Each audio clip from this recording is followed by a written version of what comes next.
Oh, hey, it's Charlie Weingroff. I don't know how long I'll be able to be out here if the thunder is too loud.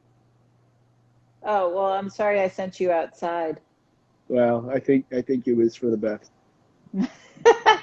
What's going on? Somebody said you look great, but I don't know if they're talking to me or you. So I'm pretty sure they're not talking to me. So it's I mean, you do look really nice with the palm tree behind you. I don't know who it was. There's a lot of people signing on. yeah. I don't know why they want to hear you talk. They're tired of me. No, I think they're tired of me. They want to hear what this great debate is. What's going on? I haven't seen you in so long. Yeah, it's been like 3 minutes. I heard you're getting married soon. No shit. So when's the big day? What's going? Oh my God. uh, I just want to let people roll on. So, your thing's doing this. You're gonna make people drunk if they're drinking watching this. I want. All right, so I basically can't touch the table then because I'm not Hey, doing. Alvin. I'm not doing that. No, it could be your thing. I don't. I don't. I don't know My what's going on. I see it. Michael saying thanks for doing this. Look forward to Oh, perform better it was Thursdays. it was the light that I took the light off. So I'll Ah, I'll put it on when it's necessary. yeah, that's Or much better. yeah, that's what it was. I guess the vibration from the light was messing with the Osmo. I didn't think that you were the one of the two of us who liked things that vibrate.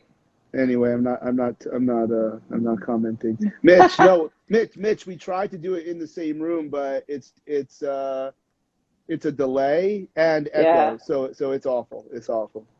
And he might mean too, like being together in the same thing. So we considered doing that, being right next to each other just on my page, but then people wouldn't see that he was live as well. So it creates, the algorithm and the engagement and all that stuff. Yeah. Hi, Brian.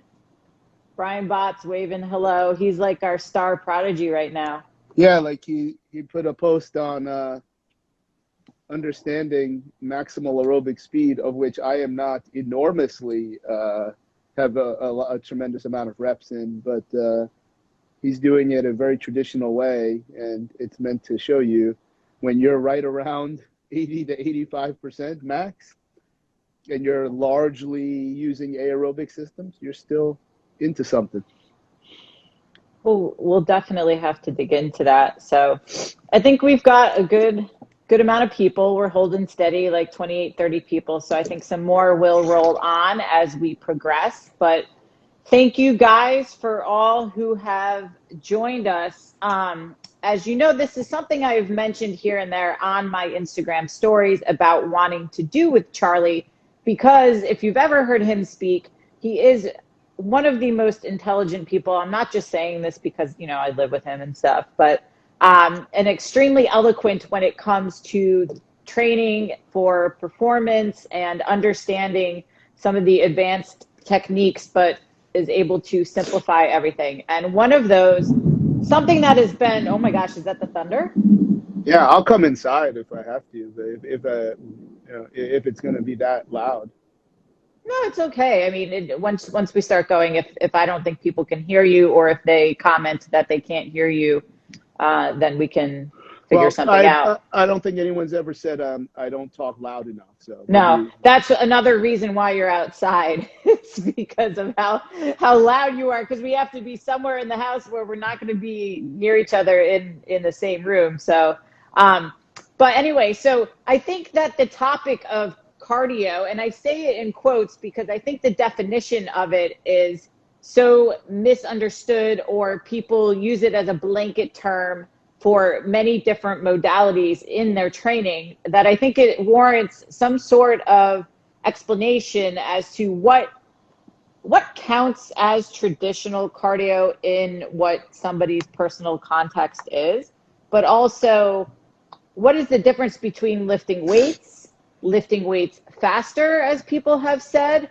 or maybe utilizing lighter loads to implement in their training to sort of provoke what they deem a cardio response. So I think the best way to start the conversation is to actually define what cardio is. So what would you say the definition or the multiple definitions of cardiorespiratory fitness is?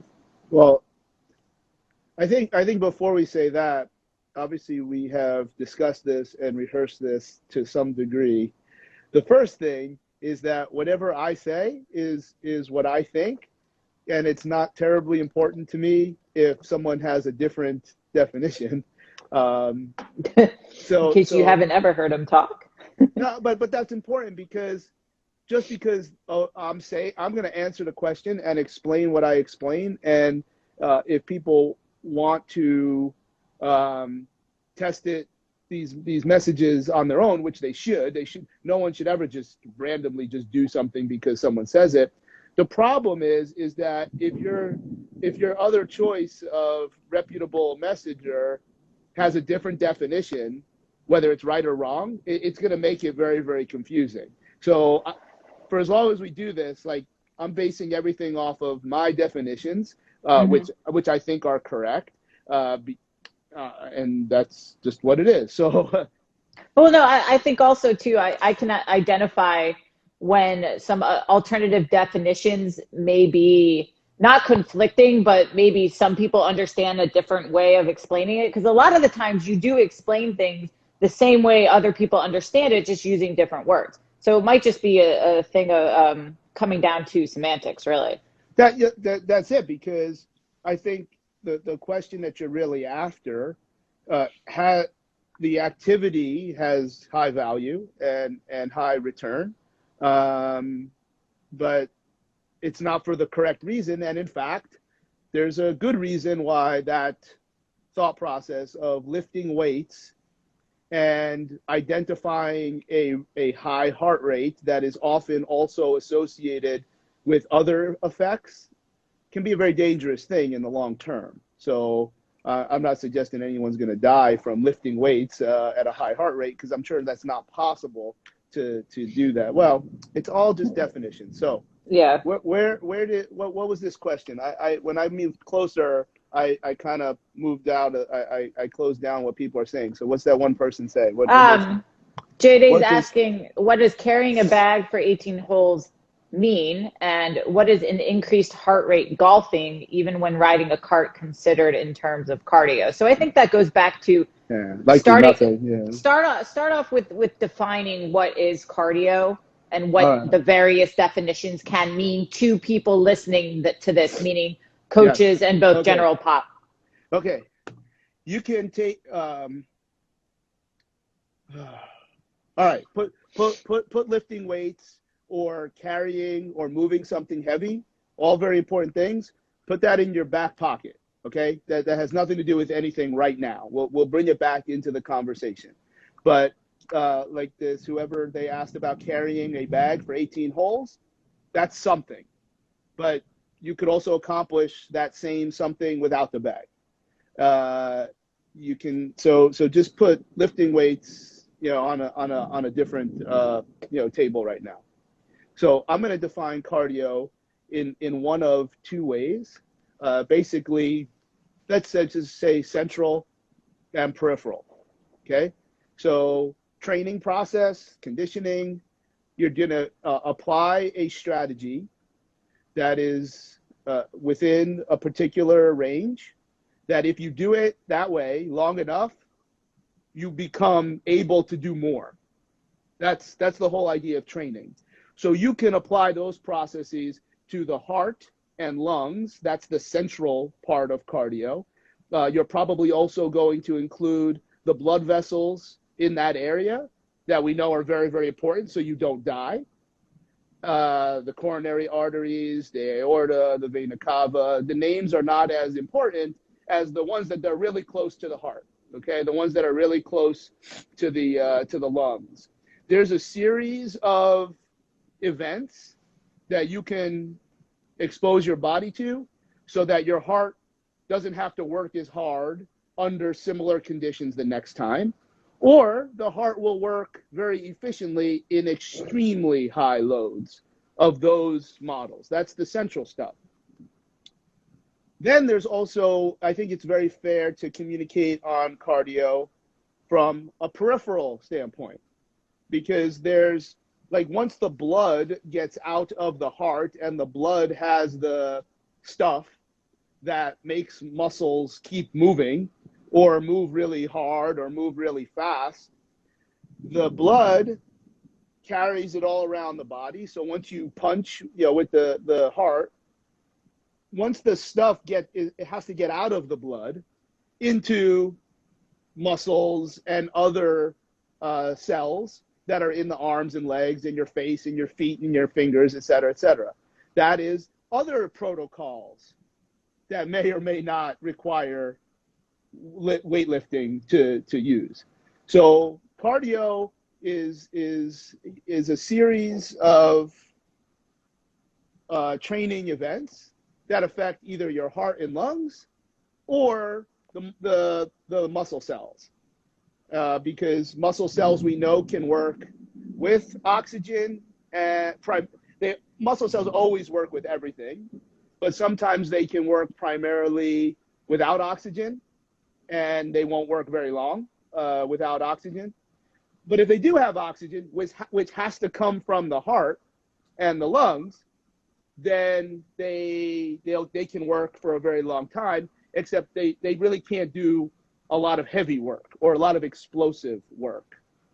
So there's a lot of little branches off of cardio, but there's two main branches. You're going to do something for cardio that affects your heart and lungs, or you're going to affect how well the muscles utilize the components of the blood once it gets there. Is that cool? Yes. Okay. Thank you for defining it. And are we done? Like we're good? Okay, have a good night. No. If you were here, I would shake your hand like I do when I say hello to you, even though. Chuck, yes, we're in the same house now, but we couldn't be in the same room because of an echo.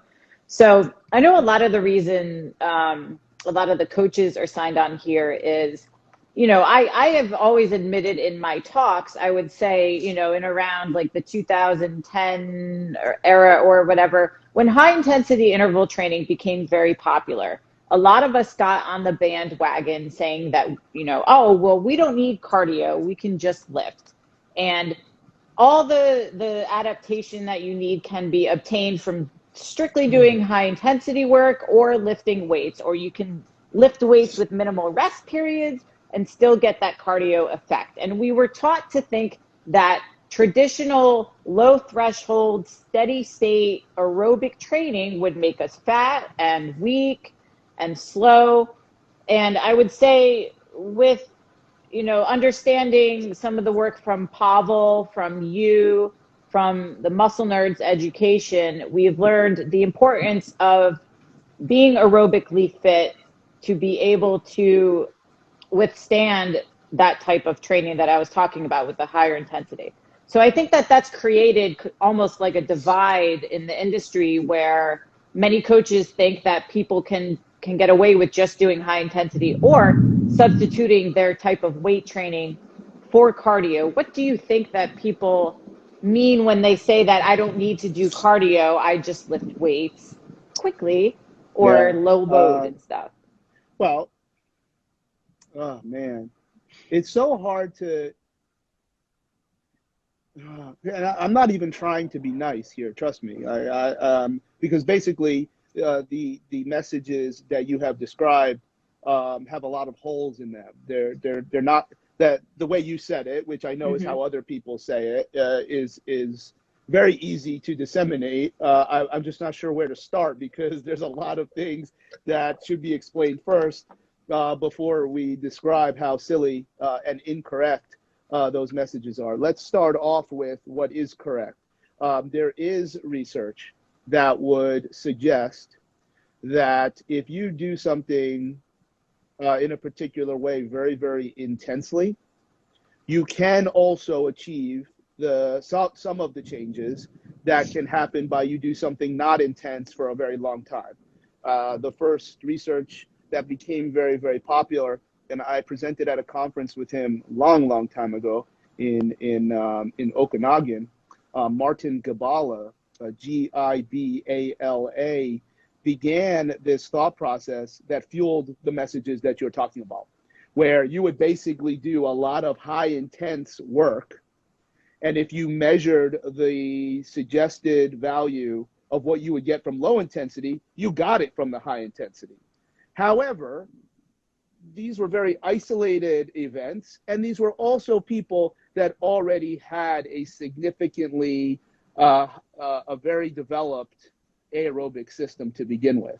So it's interesting. It's good to talk. It's not the free pass you get to say Right. those ridiculous things. That's number one. Number two, if you are doing anything, you are always using some combination of all different energy systems. For instance, if we're talking about using creatine phosphate as a primary energy source, you still need oxygen to put back, to recover from the separation of the creatine and the phosphorylation process. So you always need oxygen. And even when you're doing something for a very, very, very long time, where you think you're primarily using the aerobic systems, which you are, you're still going to use some of the glycolytic systems. So everything is everything at all times.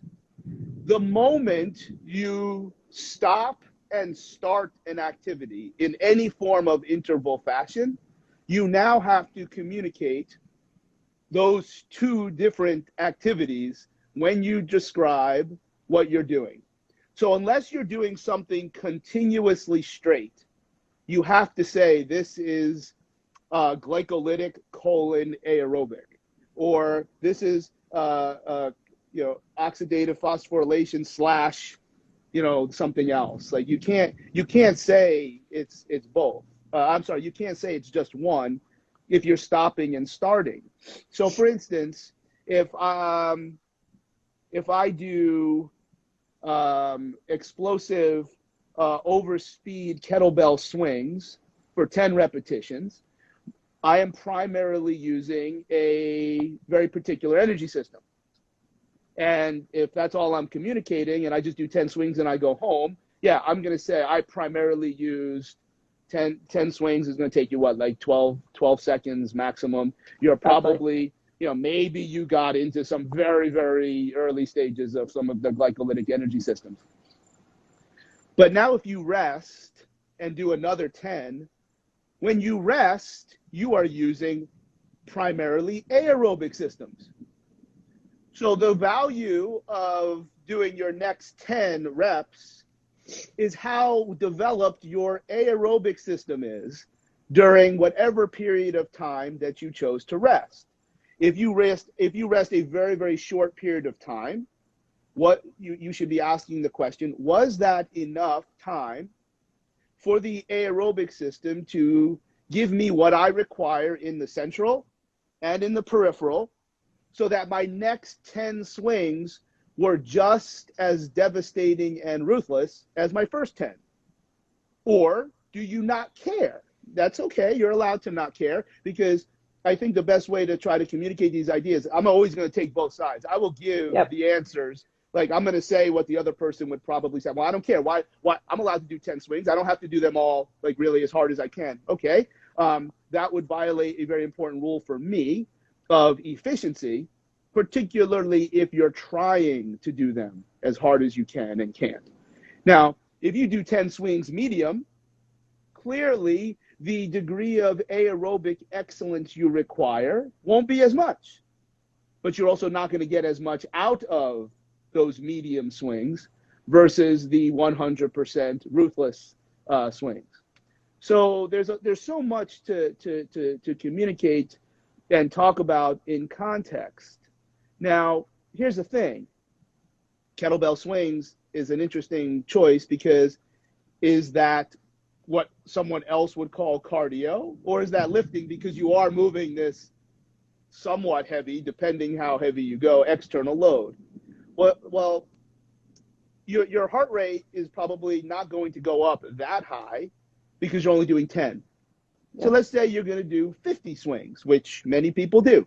And I think most people agree that if you do 50 swings, each swing will not be as full power as if you only did 10 or 5. I mean, you can't like stop. Like, yeah, if you are meant to do 50 and you did the first 10 the same that you would do your only 10, you're going to drop down significantly, which is, again, as long as your form is safe, whatever. I mean, that still violates something that's very important to me in training all people, athletes or general population. Your effort should always equal your output. And there's a lot of other reasons for that maybe we'll get to. But this is 50 swings in a row, not 50 divided by 5 or 10. Yeah. So because if you're doing 50 swings long enough, however long that takes is going to take maybe a minute. Yeah, let's say it may not take everybody a minute. It might take people less than 50 seconds. Now that's your heart rate has more time to go up. Mm-hmm. Like, what if you did a kettlebell swing? We know the kettlebell snatch test is 5 minutes. Well, you're allowed to take 4 minutes and 59 seconds. That's a very respectable mile time. So you are primarily using the aerobic system, and you are using lifting weights. You win. Like, you did it right. But if you're doing Olympic lifts or traditional strength training, not power endurance training, which is, I mean, a made up kind of word. I don't know that it's a real thing, but it's not offensive. Your heart rate goes huge. You do like a max effort squat, your heart rate might be like 220 or something. And so like, oh, look, my heart rate got so high. That's cardio. I think that's the message you're talking about. Yes, often you'll see people post that where they'd say, I don't need to do cardio. I just did 6 squats and my heart rate went up. Well, if you did 6 squats, let's say that takes 10 seconds. That is not enough time for you to be exposed to that high heart rate under any circumstances, much less these inflated circumstances of significant load carriage and heavy lifting. So let's talk about that. When you get in your car and drive to your little gym that has all these fake bumper plates so you can put 25s on the bar and think that you're lifting big wheels, the moment you start driving to the gym, your heart rate is going up right away. So the intended activity, your body is already developing a cholinergic response and people love to say like sympathetic drive. It's whatever that means. All of the above. Like, you're getting ready to go. You're getting ready to rock, and your heart rate is going up. Now, because your body, your brain knows that is about to go down. So your heart rate is right now. My heart rate is going up just thinking about this. But this is a highly costly process, of which cortisol is often involved. Norepinephrine and epinephrine are involved. Glucocorticoids can be involved, because your heart rate is going up to start pushing blood out, because your brain and your body knows your arms and legs are going to need it. But there's a high cost of that. So your heart, you show up to the gym and your heart is already 84, 83, et cetera. But you did not get this value of this heart rate from something that you can benefit from. This was something you paid for. This was a costly process, because now all of those things come to roost. They're going to let you open the gates to bring the heat, but then you have to pay for all those adrenergic and cholinergic responses. Like, you can't, like, there's some things that it requires time to recover. If you don't recover, that certainly links to the genesis of changes in motor control and changes in soft tissue secondary to local exposure to acidosis. That's why effort and output is very, very important, so you don't lead to injuries. When people's effort doesn't equate their output, you're going to break down. I mean, that's over time. Everyone has a shelf life based on their aerobic system. So that's one reason that your heart rate from lifting doesn't count. This is, all right. The other reason is that when you start to contract your muscles to hold something, whether it's on your back or in your hands or, while you're in a machine and you're doing leg extensions or something, you're contracting, and the vessels that traverse all of these muscles are now undergoing larger resistance because they're being crimped and the blood still has to shoot through. So as a result of increased total peripheral resistance, your blood pressure goes up and your heart rate goes up as a cost for doing this strength training, which is crucial, whether you're trying to get strong for an athletic endeavor or you're just looking to improve lean muscle mass for the general population. You absolutely need to be lifting heavy things and putting them back down. But now you're going to now go to work with this heavy load and your heart rate spikes under this highly sympathetic condition, under this condition of total peripheral resistance, both of which cost a lot. And you referenced 6 reps. How long? You're not in any parameter that positively impacts the central system from either a value of the left ventricle undergoing an eccentric load or even a concentric load, because you're not doing it long enough, okay? So let's talk about that. The central mechanisms, there's probably 3 values, but 2 are very, very easy to appreciate. When you want more blood to get to the body, it goes through the atria and the ventricle, and it shoots out the left ventricle. So that's the part of the heart. It's the last little chamber, and that has got the most juice to punch out the heart, okay? So when you have a very, very high heart rate, it punches harder. Boom! It gets all the blood out. But when the heart rate gets very, very high, for any reason, you punch it harder, you pay the price to punch it harder, meaning you can only do it for a reasonably short period of time. What doesn't happen is more blood get into the left ventricle, meaning it doesn't fill up. And you want the left ventricle, the outside of the heart, to become stronger in this eccentric activity.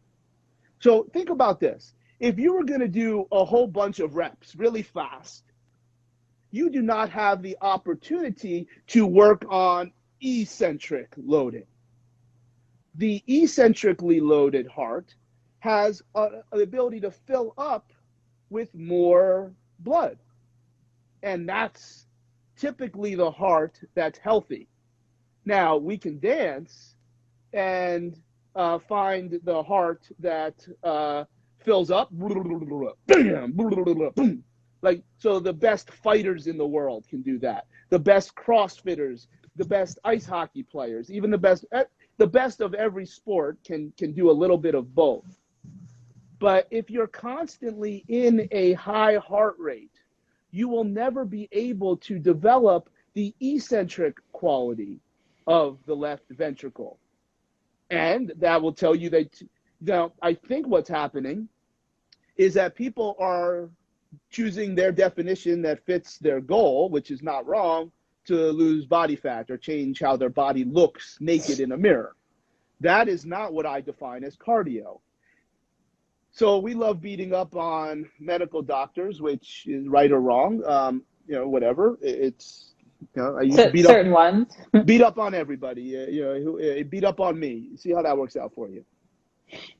So you go to your 350 pound GP, and you're a fat mess, but you like lifting weights, and he tells you that, yeah, you need to do some cardio. You only lift, and you're like, dude, I can bench 4 wheels. Like, I'm gonna be a power lifter. Like, and you don't feel fatigued, because in traditional training, if that's all you do over a long period of time, the inside of the left ventricle becomes very strong, not the outside.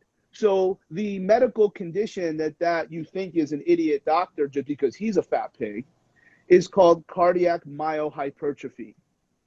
Now you can the bad way is when it gets bigger on the inside. So now the size of the chamber becomes smaller because you built muscle tissue in the heart to punch.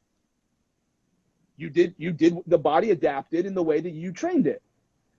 But if it doesn't fill up as much, your conditioning, your ability to go longer will actually go down. You will have to rest longer because now, let's say 5 units of blood was coming out at every heart rate, but now because you've trained this way for a very, very long period of time, no one is in frank risk of this from training in for a reasonable period of time. But the message is real because if you continue to train this way and never work on eccentric heart, you see, I don't talk in terms of aerobic, anaerobic, everything is everything. When we talk about the heart, it's concentric heart and eccentric heart. So if you never give the opportunity to build muscle on the outside of the heart so that it's a stronger rubber band, it can fill up with more blood. And then another day, another time, you train it to punch, you're actually becoming, cardiac unhealthy. And that is why you cannot achieve a cardio benefit for health by lifting heavy weights and looking at your heart rate monitor and being like, oh, my heart rate got up to 180, so I'm getting my cardio. That's asinine. That's false. The problem is that you'll lose weight, which is a very, very good thing, so that's good. But you're not losing weight because of this cardio. You're losing weight because you're lifting weights, you're burning calories, you're doing other things. But to appreciate the difference, if your heart rate is constantly high, you don't have the opportunity to fill up more blood. Your stroke volume will be capped, or it could go down. But again, that takes a very long time for that adaptation to happen. Unfortunately, sometimes you could be born with a genetic predisposition of having a smaller left ventricle. You'll be challenged for those type of activities that last a long period of time. Now, when you said training fast a lot, because I don't know about this. I probably don't listen. If you're training fast with light weight, you're not lifting anymore. Like if you're training, right, like you might be training for rate of force development, which I'm not sure is the Valhalla that is referenced. If you are banging it off of what we think we know about training connective tissue, that's a whole nother topic. But certainly training medium to light loads really, really fast, like Olympic lifting and jump training and all this is great, even for general population to a degree. As a risk reward mechanically, orthopedically, that maybe should be discussed. But if you're just moving with extra weight, but you can stay in the ranges that I referenced when we first started, that's not lifting for cardio. That's doing cardio because you are in such good condition. Here's an example. When I was at MARSOC, I hated to participate in these stupid events that they would be asked to do. And one of the things that we found was the guys would destroy me in a 5-mile run or a 20-mile ruck, which I would never even do. I refused. I said, no, I value my needs. Like, I'm not doing this. I don't need to know what you do. Because I understand science.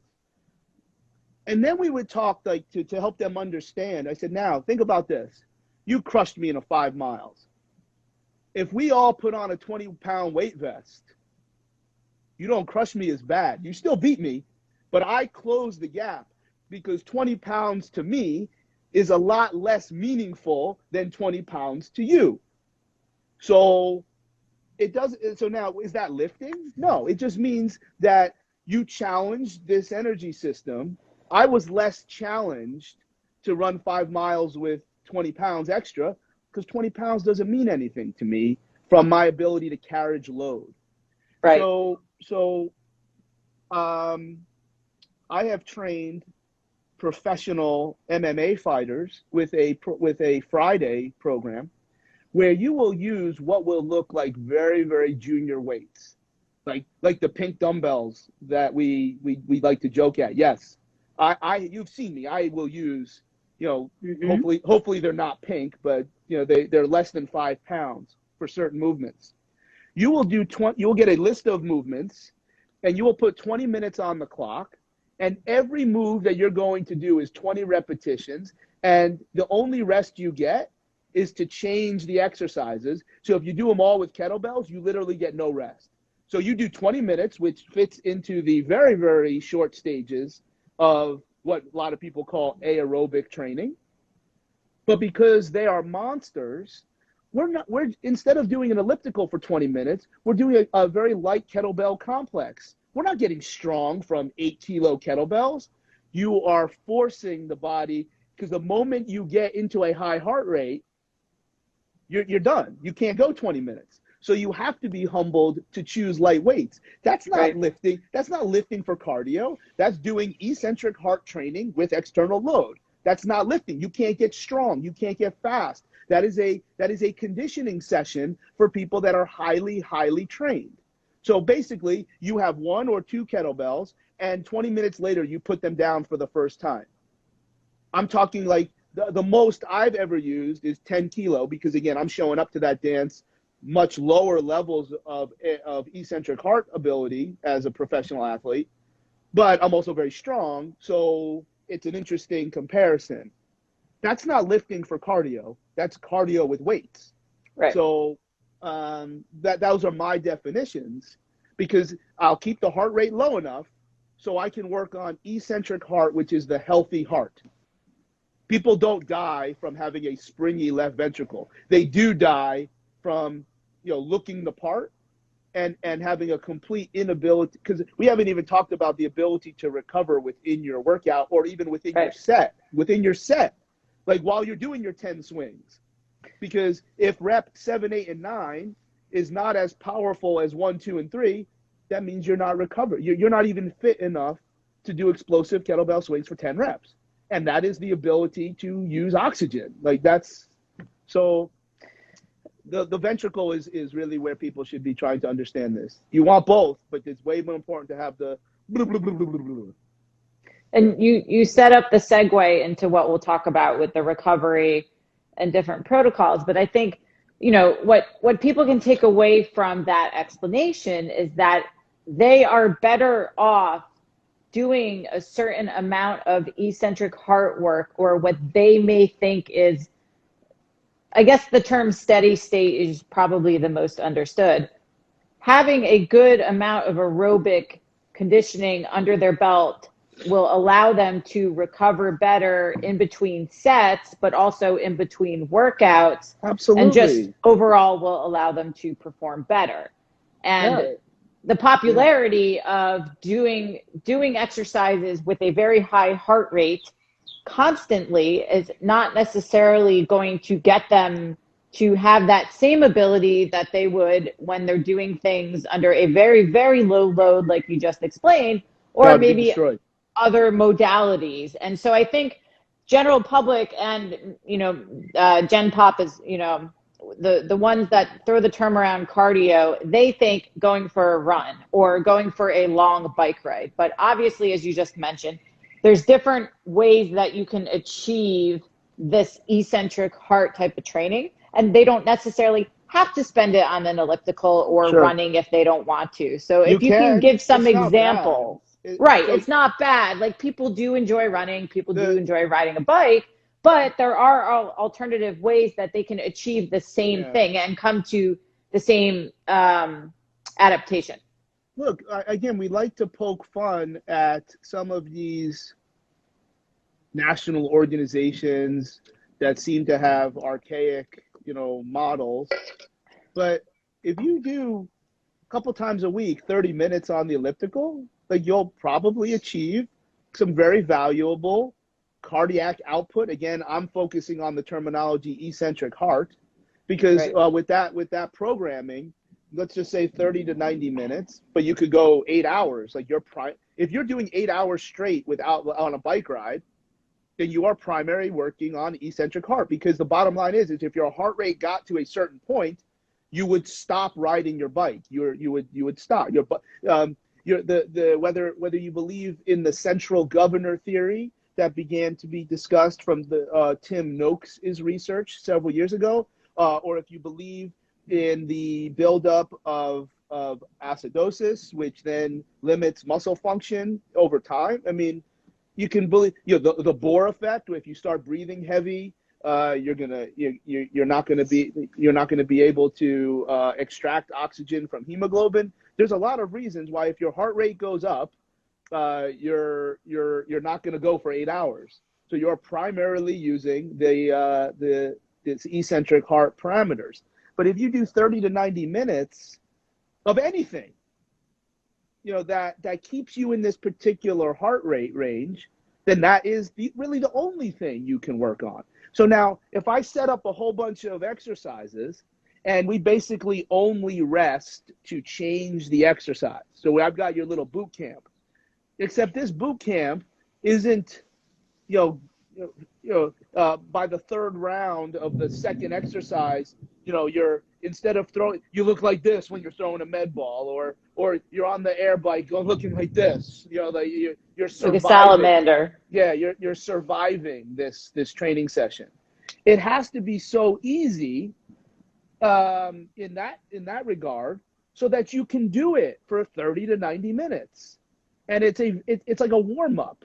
So a lot of people that have this aversion to using their conditioning time for these types of things, they're actually getting it out of their warm-up. If you do a very extensive warm-up that we could learn from Mike Boyle, or where I learned way before that from Charlie Francis, where it looks like a whole workout, but you're just doing everything below 60, 70%, which also has other value depending on what you choose, for motor strategies, and you're basically practicing certain things. So you don't have to. Is that lifting? No. Is that med ball training? It's just picking what you want. And now for a general population, well, no, you're right. You're not going to lose a ton of weight from only that training.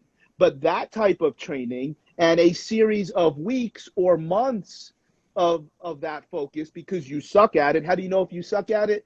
Let's just randomly pick something. I don't know that this is supported by the research, but if your resting heart rate is over 60, you suck. Okay, and you're allowed to suck. That's not a bad thing, because we'll unsuck you. Like you'll be fine. So you're going to primarily train your central heart mechanisms with that type of protocol, and you're going to go for a long period of time, so that when you start the next phase of training, where you do work on a little bit of concentric heart, you will have the ability to recover. Think of like when you get really tired and you start blowing off all this bicarbonate ion, and trigger this allostatic seesaw between sympathetic and acidotic and basic bloodstream, which is why it's stupid to work on exhalation all the time. I have to get that in every time I talk to somebody. It's just dumb. It's completely contrary to science. So what are you doing? You're breathing heavy because you're searching for air. Well, if you were better at using air to begin with, you wouldn't have to search for air so much. So in subsequent training goals, after you have built up this evil, which is clearly not evil, aerobic base, which again is not a term that I use, but I'm going to use it because I think it's what people call. Mm-hmm. Like, you're again, I don't call it aerobic base, but because everything is aerobic, if you do it for longer than 12 seconds, you're primarily you're primarily using aerobic system. So, or maybe whatever you want to, a minute, whatever time you want. I could rationalize why it's 12 seconds, but that's very important to appreciate, that you don't have to go for a long run. And running is stupid because the mechanical load is not worth the cardiovascular benefit. Now, if you're a monster and you're an elite endurance athlete, you should be going out for a run, because that's the only way that you can tax that system. Or maybe they should just run with a sled and they would be able to have less mechanical load. But that's, again, you see how there's so many different angles, and that's my problem. Like, I can't think of just one thing. But I hope I'm simplifying it to the degree that you want me to. So, and I think one of the things you mentioned is that basically, if somebody wants to use something that would traditionally be used in lifting weights, whether that be a kettlebell, a barbell, some dumbbells, you can absolutely, quote, do cardio with that. If you're doing it for 30 to 90 minutes, however, the load obviously is going to be what you would say a Pikachu kettlebell for most people, 3 to 5 pound weights, if that, because they have to be able to exert that same repeated effort for that amount of time. You could look. This might be another layer of the conversation. Good form or bad form is not part of this, because your heart doesn't know the difference. Okay. Correct. So even if you're using uneven effort and you start getting into bad form, you're just not building muscle mass. You're not adapting to increased contractile elements. You're not improving rate of force development. You're not doing any of those things, because the load isn't taxing that system. That you're not striving for that adaptation when you use those low loads. Now, of course, there's protocols and training methods where you're greasing the groove and et cetera. Again, know the rules and then break the rules. You're just doing cardio with resistance. Like, that's different than lifting weights for these contractile performance measures. But you need to do both, but they're just not the same. They're not the same. Yeah. So it's because if you lift weights a lot, and you whether you appreciate good form or not, you will probably lose weight. So that's where people are saying that is cardio. And they know it's wrong, but then they realize that their heart rate reads these high numbers. Oh, well, high heart rate equals cardio. Well, no, it doesn't. It is one form of cardio, and it is an extremely costly one. So that's that difference, I think, is important too, because again, with the educational curve of trainers thinking that cardio will make them weaker, fatter, they'll lose their gains from an aesthetic perspective, it's actually quite the opposite, where you build mitochondria when you do aerobic work, and that allows you to eat more, that allows you to utilize the carbs and fats that you're actually eating. And as we mentioned, you recover quicker and all that. So say somebody says, all right, Charlie, I totally understand what you're saying. I need to do eccentric heart activities in addition to my weightlifting, that they're completely separate. I don't want to do elliptical. I don't want to do any of that. I go to a class that uses the assault bike, and I go 30 seconds on, 30 seconds off. Sometimes we go 15 seconds off. Would that be considered what you're talking about, or are there different protocols that are more efficient for what I'm trying to do? So those make-believe random protocols that do not have any scientific evidence. Now, how do you judge that is up to you. There's no studies that says this is good. Okay. If you keep your heart rate in a certain range at the end of the day, then there's nothing wrong with those protocols. Like if you want to do 30 on, 30 off, and if you average out your heart rate at the end of 30 to 90 minutes, 20 minutes, 10 hours, whatever it is, and your heart rate is under your 80%, it should probably lower, like 70%, then that's the same as doing the whole way through. Like it's fine. There's nothing wrong with it. You would be working on eccentric heart. That would be the primary adaptation that you would be getting at. Now, I think we would agree that most people that do that in a commercial setting, whether it's a private gym or a big box gym, you are coached to bring the heat for 15 or 30 seconds, and then you rest to do whatever you feel like you want to do when you rest. and then you are coached again to bring the heat. That is clearly asinine. Like that would be that would be you'll use calories as long as you can, but here's what happens. 15 seconds is a little different, but even 15 seconds falls into a category that I don't know too many. There are some like highly trained athletes that if you put them into some activity, you're choosing a bike and it's different for everybody, they can, get a little, a little flying start, and they go this way for 15 seconds. And more importantly, it doesn't go this way. There's no human alive that can do 100% of their effort for 30 seconds. Okay. Mm-hmm. So 20 seconds. Yes, there's 20 seconds. And they, the ones that I'm most familiar with are 200-meter runners, because in a 200-meter, their split is the same. So they're going to run a 10-2 and a 10-2. So but their activity is their skill. And really, if you're in the 200, you're really just not fast enough to run the 100. So that you get pushed into the 200. But their conditioning, their ability to, both centrally and peripherally, they're one. But 30 seconds, they cannot. If you take that 200-meter runner and ask them to run their best time for 30 seconds, it's going to go like this. 10, 20, is it going to be a drop off? Now, is that bad? No, because the sport said you had to run 30 seconds. But nobody's going to the gym for sport unless you're a competitive CrossFit. Like that's not what this is.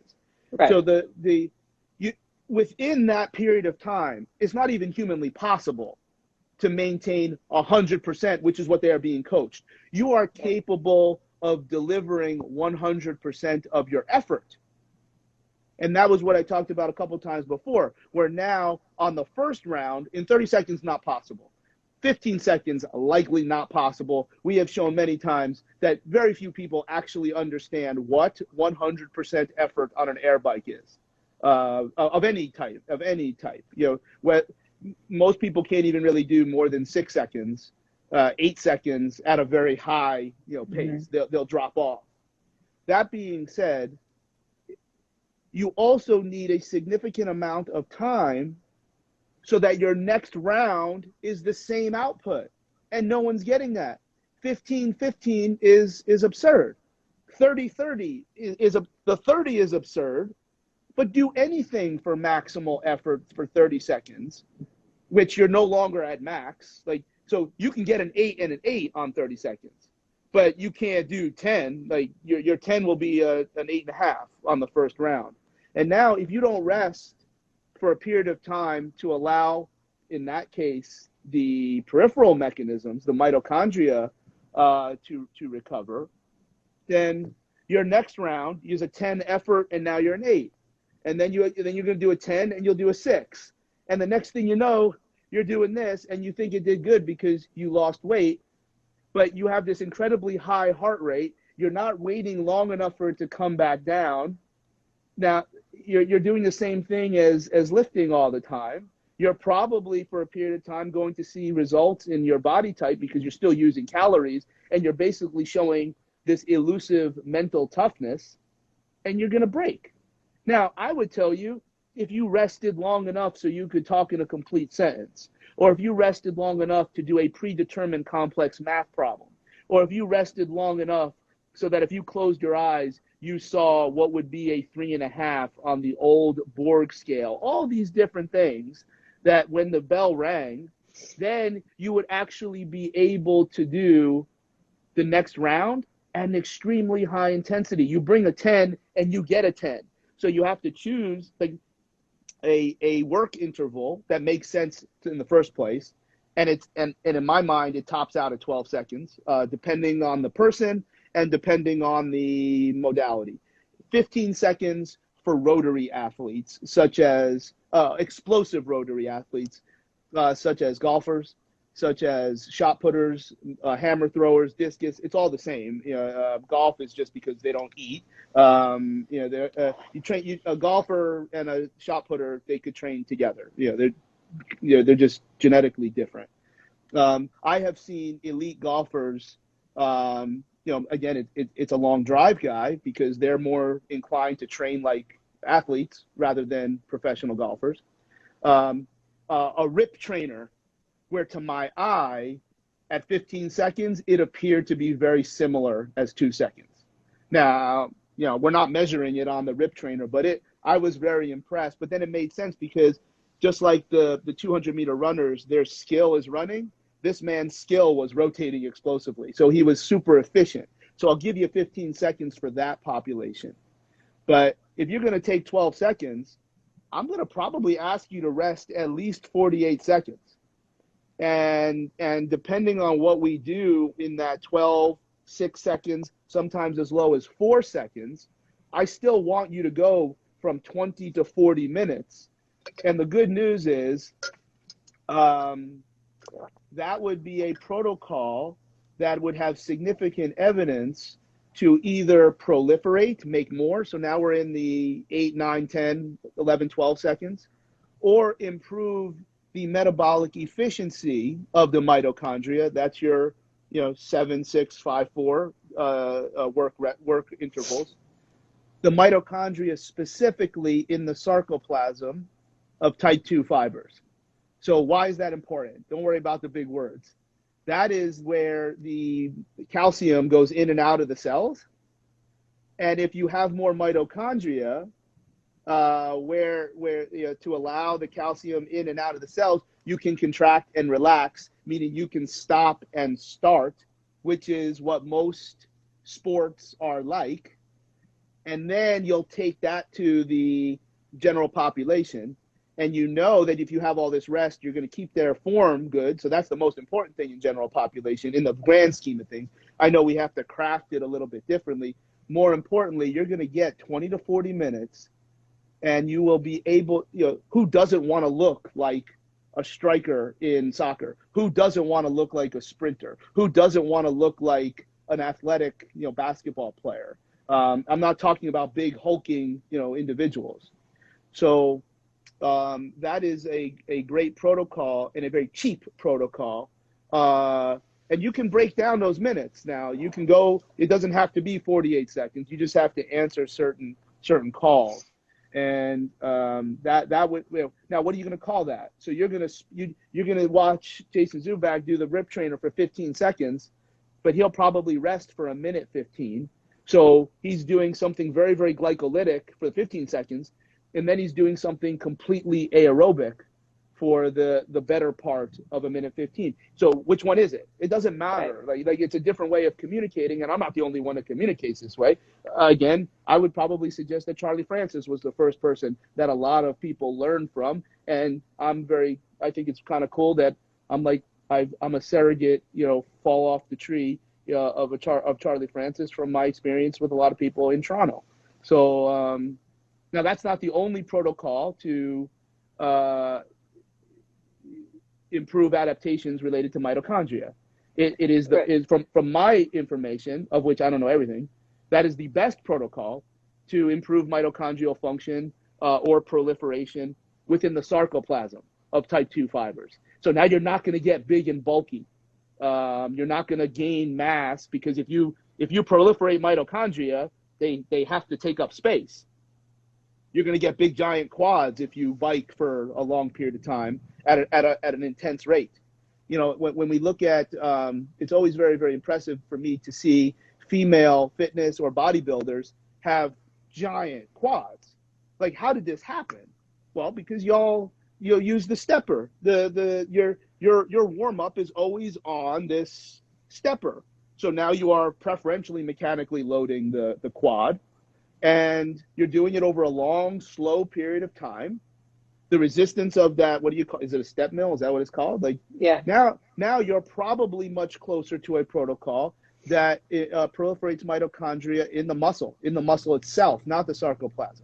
Right. So it's there's those two would be competing. I don't know who would ever do both unless you were like a scientist, trying to understand these different protocols. But that's the peripheral side. So you will still get mitochondria from working eccentric heart. You will not have a high value of mitochondria for concentric heart. So now we have these other protocols that and lifting can improve type 1, hypertrophy. So if you lift relatively lightweight, very, very slowly, not the boot camp that we're talking about before. So we're talking 20 to 50%, and you have a tempo of 2 seconds, 3 seconds. You never stop. You will preferentially hypertrophy type 1 fibers. Type 1 fibers have a lot of mitochondria. So if you're not training explosively, now you wonder how are bodybuilders so big, but they're so weak? I trained, as you well know, I lived in LA for roughly 8 months a couple years ago. And the only person I ever saw squat or 4 wheels or bench 3 wheels was Mike O'Hearn. And I've been in a lot of places now, where there's some real bodybuilders, and there's no more guys bigger than the dudes in golds, and they're all weak as all get out. And that's because they train very, very slow repetitions, relatively lightweight. So if you're training relatively light but very, very slow, and you never stop, like you never lock out, you'll build hypertrophy of type 1s. But remember, type 1s don't turn you always into a big Hulk. Type 1s have more mitochondria than type 2s. You will likely do a very, very good job of supporting the next phase of training where you're going to use more type 2. Because muscles are both. Muscles are type 1 and type 2. They're not all one. I mean, I think that's another, I don't think the general population thinks about that, but I think, your glutes are type 2 muscles. Like, that's not it. Like, there's plenty of type 1 fibers in your glute max. There's just not as many as there are ratio wise in your glute medius. So so there's other protocols that you would use. And if somebody relatively has a heart rate below 60, if somebody wanted to argue a different metric, you don't need as much of the eccentric heart training. You have proven that you are good enough. There's no reason you can't do more. You're fine. Right. Like a lower resting heart rate to a degree is recognized as a healthier heart. There's probably a point it doesn't need to get, more healthy, particularly if you're comfortable with the need to gain other things. But lifting relatively heavy weights and having a high heart rate is far more from total peripheral resistance than any cardiac impact. Like that's just you're not doing it long enough. I mean, it doesn't make any sense. People think cardio is fat loss, and if that's what they're saying, then yeah, you're just calling it something that I don't agree with. Go ahead, keep doing your thing if you're losing weight from lifting weight. Lifting weights is very important. So before I ask you about some other protocols, hi, Bart. Bart asked, he's a client of ours, he said, what is the poor man's way to get individualized heart rate percentages? The age-based way, meaning the 220 minus your age, or testing lactate threshold or other options. So what do you have your clients do, Charlie? If somebody's willing to do it, they just bring the heat. Just take a Cooper's test or something. Yeah. Yep. Yeah, that's Bart, you unknowingly just asked for something upgraded in your program next phase. I mean, there's more scientific ways than that, but right. Do a 5-mile bike test, and your goal is to finish it as fast as you can. And what's the highest heart rate you got? There's your max test. Now, you'll probably never reach the highest max that but you'll be close. And look, for a lot of people, 220 minus your age isn't terribly far off. Like it's probably not enough to say that it's correct. And I don't think it was ever supposed to be correct, but I think you could do a lot worse than 220 minus your age. Yeah. It's not the best. So I know, like, a lot of people are like, okay. And I know, actually, I think it was like 5 years ago or whatever, when we were dating, you had me do sprints where I was doing like 8 seconds. I was playing around with like the 6 to 8 second range and then resting 52 to 54 seconds. And then I had more of an appreciation as to why that was warranted. But the biggest moment of like, whoa, was when we were using the hit mill, which if you guys have never used a hit mill, Great piece of it equipment. is, it's a treadmill that's basically on a fixed incline, no motor. You're basically like, it feels like you're going through quicksand, but it has handles on the sides that you can load with plates so that you're basically doing a farmer's carry, walking up an incline on a treadmill that does not move No, unless you move. it's not farmer. It's like a wheelbarrow because it's Yeah, fixed at the front. So yeah, but they understand. Yeah, well, wheelbarrow, whatever. Um, Extremely hard. And so Charlie was like, I think it was like Christmas Day. You're like, we're gonna do 30 seconds off, 4 minutes rest. that's a different protocol. Oh, but hold on, yeah. After the first round, you decided we all needed 5 minutes rest. Yeah. I cannot begin to tell you guys, you train people and maybe they do something for 30 seconds or so. Telling them to rest 4 to 5 minutes, they look at you like you have six heads. After you do something at the type of intensity like the hit mill, I wanted 10 minutes. Can you explain that protocol and why that type of rest at that length is needed? And what is that All right. called? So if you're going to do something, well, what is it called? I'd call it highly glycolytic colon Death. colon aerobic. So that is an opportunity to work on concentric heart. So you're going to work on your top end. So like when I'm tweeting, that I'm doing 30 seconds on the air bike, and I'm getting it up to 30 miles per hour. What am I working on? While I am riding that fast, and I'm sure remember too.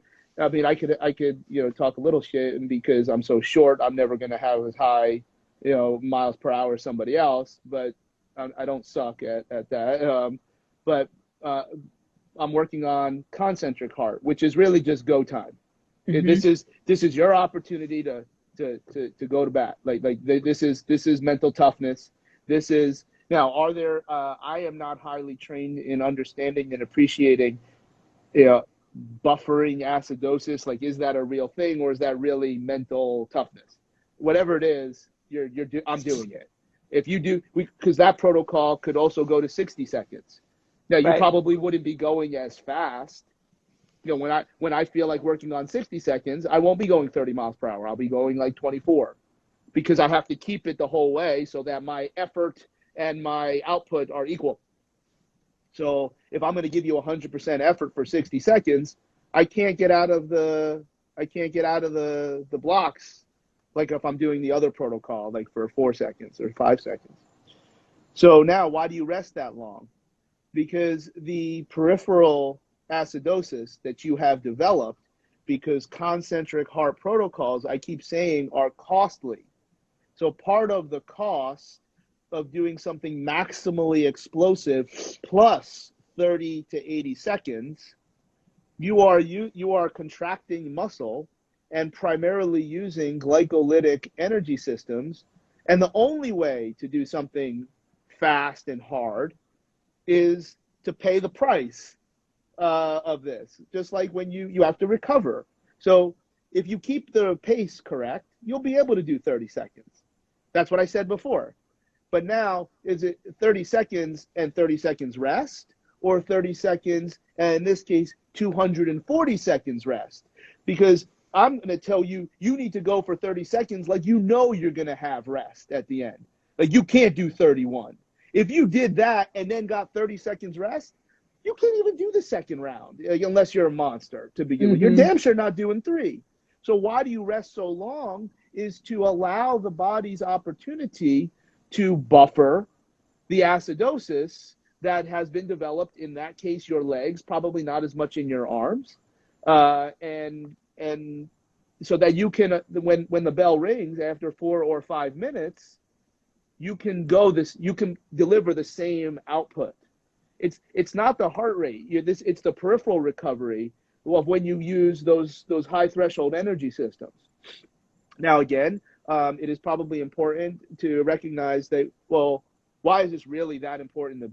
If you do not recognize this and you do have someone that is mentally tough, you will then develop musculoskeletal soft tissue changes. Okay, that's just that's a whole nother day, another time. Yeah. Acidosis and subsequent hypoxia that you do not recover from will lead to changes in the quality of soft tissue via what's called spontaneous electrical activity. So that's why this is all important from a training equals rehab approach. So it's like, well, I don't care. I just want to get work in and lose weight. Okay, well, you will be broken at some point. And as long as we're okay with that, have a go at it. I'm not going to sit there and watch you look awful on a hip mill. So you need to rest that long. I think we're enough years out where I can tell this story, but I have told it publicly. When Daniel Bryan came back for WrestleMania, I think it was 2006, whatever it was. We in WrestleMania's end of March, April. We knew the storyline. We knew in October. We knew that this was going to happen, and I'm on a call with him and Jimmy. And bottom line was, is my time. Like I got to train Daniel Bryan, and the first.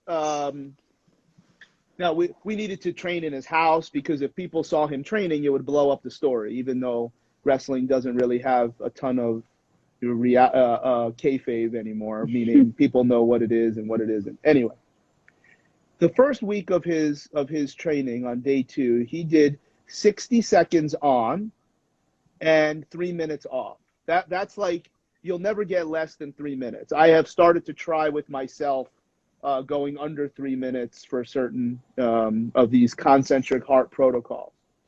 And he's like, look, I can't really rest for 3 minutes. It's like, okay, because I probably want him to do 5 minutes rest. He's like, so we negotiated down to 3 minutes, and he did 2 rounds, 2 of 2. So I guess one series is 2, and then a long 15-minute rest. So it's like, yeah, go ahead, do your stretches, do whatever you want, but whatever. Like, you'll see what I mean. You're not gonna. Can you explain what that means? Because I think that's confusing for people. What is the series and the 15 minutes? Just explain that layout. So here's his program. So if we say 2x2, two series of 2, that's what that means.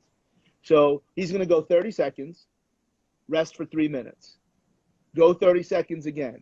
He's going to rest between 10 and 15 minutes, where you're not doing nothing. If you do this right, you're not going to want to do something right away. But you can coast.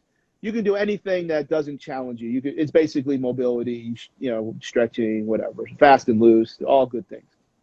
Then you do 30 seconds again, and then you rest 3 minutes, and then you finish with 30 seconds. Okay. So like 3 of 2 would be 3 rounds of 2. 2x3 would be 2 series of 3. So you do 30 seconds, 3 minutes, 30 seconds, 3 minutes, 30 seconds, 10 to 15 minutes. If this stuff is interesting, people ask me all the time, where's the course? Where's the book? I learned a combination from Val Nasetikin, the founder of Omega Wave, but the only course is Strong Endurance that Pavel teaches. The last time I messaged with him, I said that if he put Strong Endurance online, I would literally study it every day. So now, well, you do read the book at night in bed, just so you know. I've read it more than a couple of times. So and that's important. You don't have to learn everything from me. But I think pretty much everything that we're talking about, Pavel would. Now, this whole thought process includes some other components that Pavel doesn't talk about in Strong Endurance, but that's okay. You can please take his course. Pavel is brilliant, and it does not only apply to kettlebell. So getting back to Daniel Bryan, he did it. He did 60 seconds, rest 3 minutes. So he basically worked for 4 minutes. I believe after the last round, he fell off of the air nine.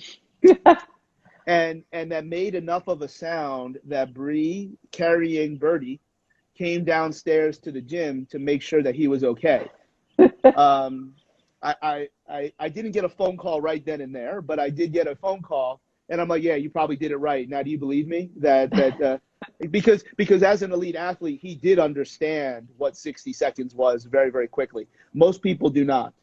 And we've done that at Perform Better. We're going to do that on the new the T = R Systems mentorship You'll see some people that couldn't even, they did, because they trained it for so long, they did understand what 60 seconds was. They couldn't even get out of the hole in 5 minutes. Yeah. They couldn't get round two I was there. because they worked so hard at their concentric heart that they did get it up for 60 seconds, but they couldn't recover, which is why the rest periods need to be that long. And if you don't, well, then you have no right claiming that you're getting to a 10. You might think you are, but you're not. For the shorter periods, people can do it. 15 seconds, yeah, somebody could run it out, even if they're really efficient, but you cannot come back again 15 seconds later. What you're basically doing is chopping up the long 8-mile run. Like, that's all you're doing. What we do here is now you are intelligently exposing yourself to concentric heart, which does have to happen, particularly in professional wrestling, but really any sport. You give the athlete or the individual an opportunity to bring the heat, because you probably will saturate energy stores faster. I mean, this is high intense training, so you're gonna burn more fat. You're gonna do more work in less time. So there's truth to all this. But if you don't take that amount of rest, the second time you work a 10 and you only get a 5, and you're an idiot. I mean, stop. Please stop. Like, that's not how this works. You can do 30-30 or 15-15. You just can't do it hard. It's not humanly possible. Right. You working hard doesn't mean you're getting everything that you're putting into it. And again, that's something, if you don't care, fine, but you'll be destroyed. And you'll be wasting your time. There's a way better way to do it. And I think lastly, Brian Bott is on here watching, and you've been training him for a while, and I've been doing his nutrition. You now have him on a protocol that you term maximum aerobic speed, that I think I don't term it. It's not my terminology. Okay. It's not my terminology. That's what you're calling it. And I think on paper, people look at it and they're like, oh, I've seen this protocol before. You only do it for 4 minutes because it's 10 seconds on, 20 seconds rest. You can flip that. So can you go into why you have Brian doing this, and what is that? And why does that look like what people will see when they walk into their commercial gyms or training gyms? Well, you won't see it in a commercial gym, unless somebody's doing it on their own, because you have to control it. Like, it's not just bust your ass and do it. Like, he has rules that he is supposed to follow here. So correct me if I'm wrong, but he's in a phase of training where he's cutting his calories. So that's why we made the change. So instead of working on the concentric heart, where there was value for his goals prior to this phase, now his goals have slightly detoured, and we'll get back to it, because he wants to deadlift 600 pounds, which I believe he has done in the past, and also run a 6-minute mile at the same time. So I'm like, well, this is not ridiculous, because he's close enough. Now, if you take somebody who's a 200-pound deadlifter, this isn't going to happen. Hey, Josh. So the high costs of his running, preparation for the mile, we had to do away with, because his calories were going down. So how do we still get our running in? How do we still get this high value, but keep him in lower work periods, and keep him in a much lower cost energy system? So the most important thing in the terminology of max aerobic speed is that it's aerobic, meaning you are primarily using aerobic systems based on the rules of developing these times, okay? And he loves busting my balls, for FMS, but Mladen Jovanovic, if that's his name, so I'm busting his balls if I don't say his name right, is somebody that because I'm the fellow who did the most research. I don't care for him, so I'm not going to promote him. But he did Mladen, learn it from Mladen, learn it from others. What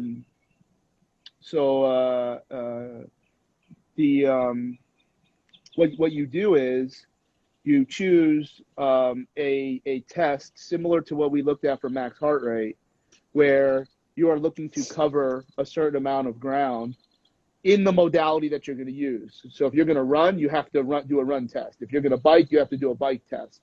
And the research is mostly done in running. It can work for anything that you have a distance. Okay, so when you have the time and the distance, because you did it for a long period of time, you're primarily using the aerobic system. So as long as you can finish the line, I don't care if you stop. I don't care if you walk. I need the time in 5 minutes. Or if you're going to set a distance, like how long did it take? Because then you're going to be able to determine a speed. That's your maximal aerobic speed. So if you went I'm not going to do the math, but like if you do 2 miles and it takes you 3 minutes, that means you're a monster, but you're gonna come up with a miles per hour. And because it was 2 miles, it had to be aerobic as your primary energy system, even though you're using everything. So now you take that number, and based on the intervals that you choose, you're going to use a percentage of your maximum aerobic speed. So the assumption is that when you get into these protocols, you are always living around your VO2 max. So if you're at your maximal oxygen consumption place, well, then you are primarily using low threshold systems, and you will be able to bring it, and you'll be able to burn calories, and you'll be able to come back the next day. You'll come back the next rep. And we will increase his volume as he can tolerate. And we have a plan, but we'll always deviate if we need to. But he had to do the test in week 1. And then we set his protocols based on a percentage. So he'll go for 10 seconds and then rest for 20. And then he'll do that 8 times. And then I have him resting until his heart rate comes back down to 110, and then he goes again. And then there's a different percentage of maximum aerobic speed if he goes for 20 seconds and then rests for 10. Now, when you referenced before, just because you're doing something for 20 seconds and then not doing something for 10 seconds, that doesn't make it a Tabata, okay? Like that's, again, just absolutely ridiculous. The Tabata protocol, which was 20 seconds of work followed by 10 seconds of rest, was at 180% of your VO2. That would put most people in a category of you have no idea what that is. And I think Alan Cosgrove talks a lot about that too. We should all be talking about it because there's no reason to call it a Tabata. Just call it 2010. Like no one would ever know. Like it's not like, oh my God, it's Tabata. Like that has some kind of, because I'm doing Tabatas. Like no, we're just doing 2010s. Just say that. Because you're allowed, because when Brian is doing 2010, he is not anywhere near 180%. He's actually at 110%. And if I'm wrong on the numbers, whatever, I'm training him. I can do whatever I want. But we're applying the concepts to then primarily use lower threshold energy systems that have a lower cost, very different than the Daniel Bryan story or even what Brian was doing previously for his concentric heart work. Right. And there's other uses for 2010 as well.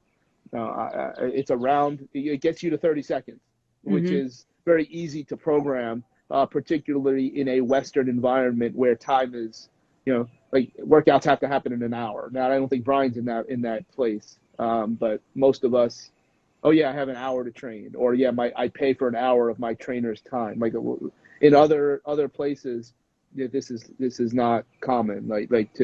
It's just in America or probably Canada, where a training session has to be an hour. So 30 seconds makes this somewhat more palatable to put together. And remember too, in that 10 seconds of rest, they were coasting on skates. Right. They weren't even resting. They were coasting. So there was still some action there. So it's not a Tabata. Like no one's doing a Tabata. No one. No You one. mean there's not a such thing as like Tabata push-ups and like Tabata squats? It's not possible. Forget about the rest. Even if you just laid on your back for 10 seconds, if you actually did something full speed, you would. It doesn't. It only works because they could coast. And it's so. I don't know. So I think to summarize, if somebody wanted to try a protocol that would align with their probably most likely aesthetic goals would be the general goal for people listening. They can start playing with something that takes them 10 to 12 seconds and then or less, and then play with the rest of what a minute would be as their rest. So if they want to do, a kettlebell swing, maybe do 5 swings because that would be less than 10 seconds or so, and then rest for 52 or 50 seconds, and do that for at least 20 to 40 minutes. Oh yeah, you'll come out ahead every day and look the part, particularly if you use kettlebell swings. What are some other exercises because somebody will ask, what else can I do for Well, 8 to 10 seconds? So you have to. You can. It's not a motherfucker. It's none of this is. I don't think in those levels of. But those are the questions we're gonna get. Okay. Give me the. Okay, number one, you should be choosing a exercise that flatters your movement profile. So if your FMS says that your shoulders, don't have you shouldn't expect to do well with exercises overhead, don't do the Versa Climber. All right. So that's what it starts with. Like if your knee hurts, don't sprint. Okay. Like this is, now the next step is that you have to understand that if you're going to do something for 6 seconds, you can't do it for 7. So Right. This is called an explosive cyclic repeat. So there's no lifts. Like, could you do push-ups? Yeah, because the rest at the bottom and top is if you do it small enough. Yeah, there are savages that can do pull-ups like this, but most of the time you're gonna have to take a cardio piece of equipment. The only elliptical that I know of where this works is the Cybex Arc Trainer. I don't get paid by them. It is basically as many places I've been, it's the only elliptical you can basically bring it. Now for each person and each activity, the time is going to be a little bit different. So for ropes, somebody could work hard for 10 seconds, but you're going to get a degrade. So you have to pick something where you have even effort across this time period. And it might take a little bit of trial and error. Kettlebell is the best because kettlebell, you don't even have to worry about the time. You're just going to do either 5 reps of a swing, a clean, or a snatch, or 10 reps. And if you do 5 reps and then rest for the minute, that's like the easiest one. If you did that every day, you would probably be achieving a lot of things in terms of deposition of mitochondria, or at least the improvement of mitochondria in the periphery. I don't know that you'd be getting a lot of eccentric heart action. You would be in the right place, but I don't know that you would be there long enough because when you do something for 5 seconds, 10 seconds, you don't get high enough. So the heart rate doesn't really apply to these things. Right.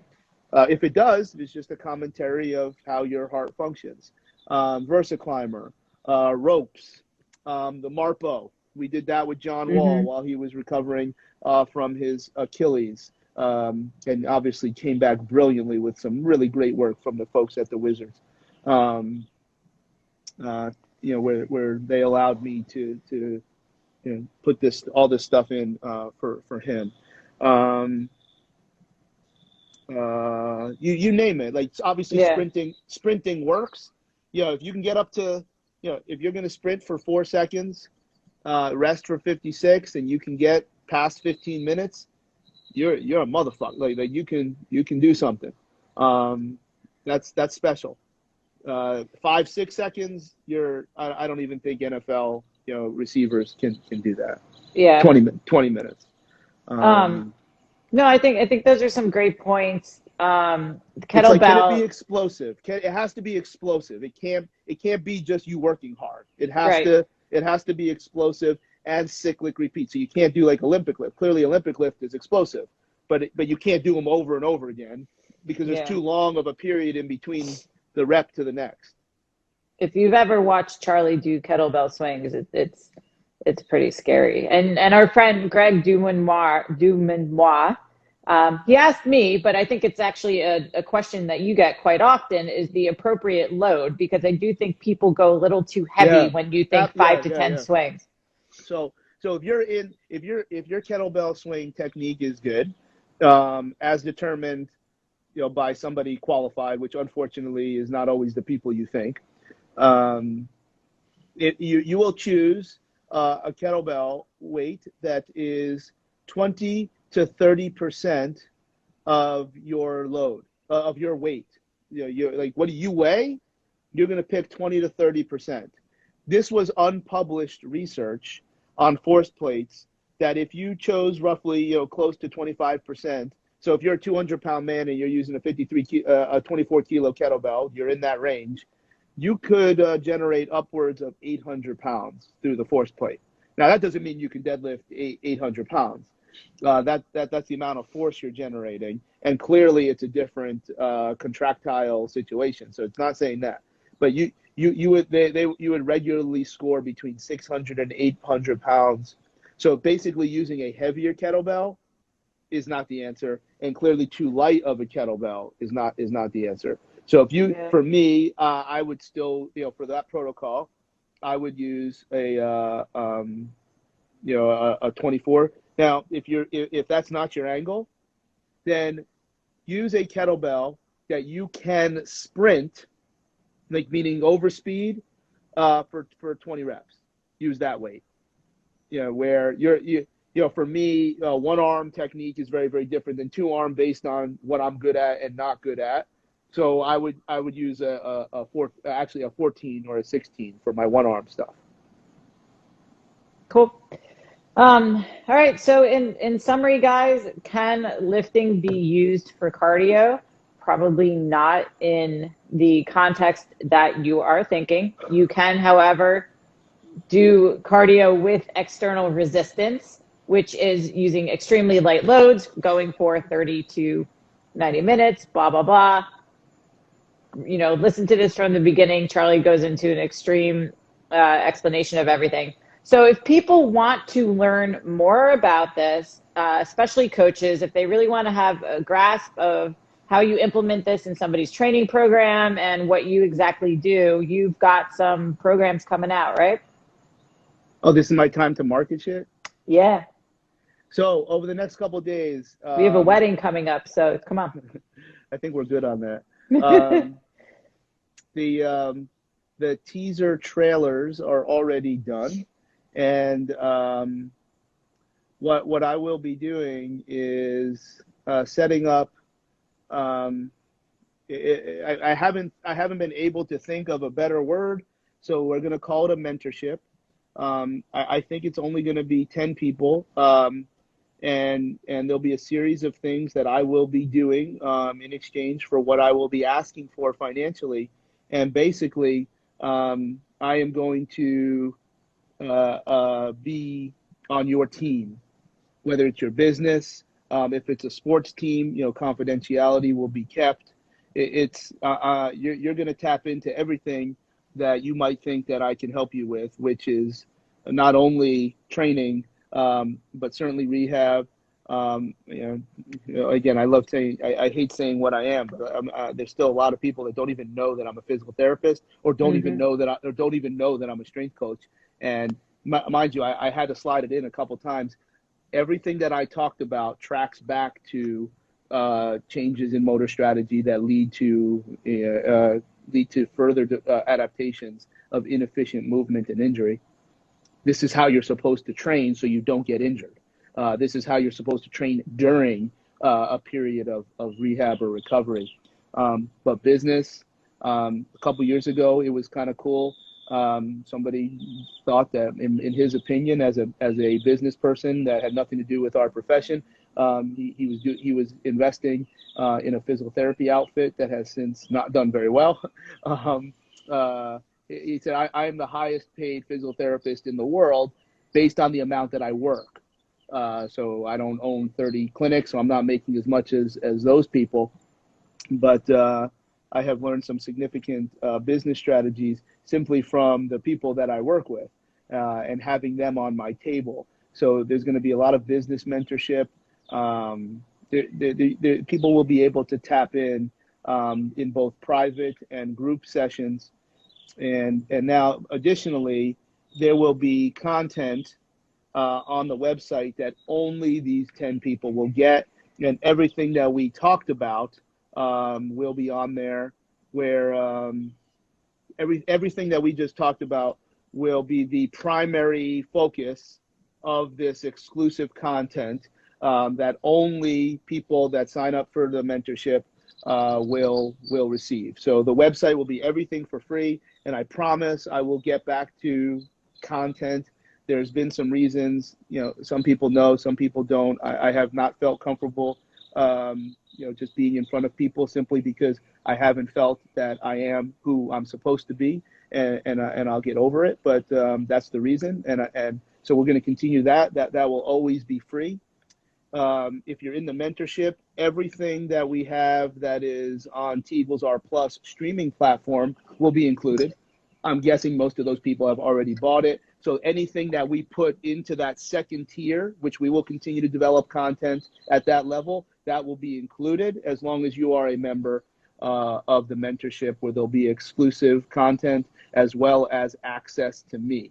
So that's the first time I have described it publicly, and I'm sure this will get chopped up, and that will be the first promo for that, and obviously now the cat's out of the bag. Over the next day or two, I will push out the video that will be very, very consistent with what we did many years ago with the teaser trailers for T=R. When I tell George what I'm looking for, it will have a very professional wrestling promo feel to it, and because a zebra doesn't change its stripes. And if you think that there's somebody that you want to have support you, I would like you to think that I would be a pretty good person. And if not, then good luck. So people just to get more information about applying, they'll wait to see your launch of these trailers. Yeah, we're gonna put it out there a little bit, and then there will be a mild application process because I can't help everybody, and we'll see how this goes. Obviously, a lot of other people do certain things like this, and I'm going to do it better, and that's just how it goes. Do I have to apply? No. Awesome. No. Aww. All right. Well, thank you guys for tuning in for this long. I think this was awesome. This will be posted on both of our Instagram pages for you to rewatch and please share, as well as both of our YouTube channels. So, hey, Charlie, I'll see you in a few minutes. that was actually funny. Oh, wow. Anyway. All right, guys. Thank you. Have a good night.